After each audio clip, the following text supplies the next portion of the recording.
भव्य रामनवमी शोभा यात्रा में उमड़ी लाखों राम भक्तों की भीड़। विभिन्न राज्यों और नेपाल के कलाकारों ने प्रस्तुत की अद्भुत झांकियां। पूर्णिया में सोमवार को रामनवमी के अवसर पर एक शानदार शोभा यात्रा का आयोजन किया गया। ये शोभा यात्रा मधुबनी से प्रारंभ होकर 15 किलोमीटर के लंबे मार्ग से गुजरी। इस यात्रा में 5 लाख से अधिक राम भक्त शामिल हुए और पूरी यात्रा के दौरान जय श्री राम के उद्घोष से शहर गूंज उठा।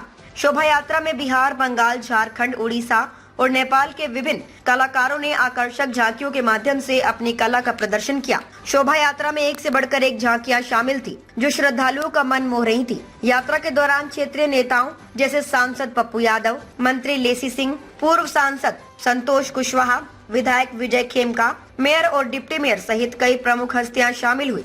शहर भर में भगवा ध्वज और भगवा पगड़ी पहने हुए राम भक्तों की संख्या असाधारण रूप से बढ़ गई थी। यात्रा के रास्तों में जगह जगह श्रद्धालुओं ने शोभा यात्रा का स्वागत किया और जय श्री राम के उद्घोष के साथ वातावरण को भव्य बना दिया। यात्रा का मार्ग मधुबनी दुर्गा स्थान से होते हुए शहर के प्रमुख स्थानों जैसे सिपाही टोला रोड, डॉलर हाउस चौक, नगर निगम, RN साव चौक, रजनी चौक, लाइन बाजार, खुशकी बाग स्टेशन रोड और मां काली मंदिर सिटी तक गया। इस शोभा यात्रा की सुरक्षा के लिए विशेष इंतजाम किए गए थे।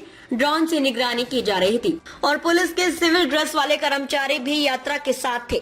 DM, SP और SDM ने व्यक्तिगत रूप से शोभा यात्रा की मॉनिटरिंग की। शोभा यात्रा में भगवा रंग में रंगी महिलाएं और पुरुष श्रद्धालु पारंपरिक परिधान में सजे सड़कों पर चलते हुए राम के जयकारे लगाते हुए नजर आए। शोभा यात्रा के दौरान गाजे बाजे, DJ, ढोल, बारात की धुनों के साथ श्रद्धालु अपने प्रभु श्री राम की जयकारे लगा रहे थे। झांकियों में कलाकारों ने अद्भुत प्रदर्शन किया, जो दर्शकों के लिए एक अविस्मरणीय अनुभव बन गया। बंगाल, झारखंड, देवघर, सिलीगुड़ी और नेपाल से आए कलाकारों ने शोभा यात्रा में रंगीनता और उत्साह भर दिया। पूरी वीडियो देखने के लिए आपका धन्यवाद। अगर आप इस वीडियो को फेसबुक पर देख रहे हैं तो कृपया हमारे पेज को फॉलो करें और यदि आप YouTube पर देख रहे हैं तो कृपया हमारे चैनल को सब्सक्राइब करें।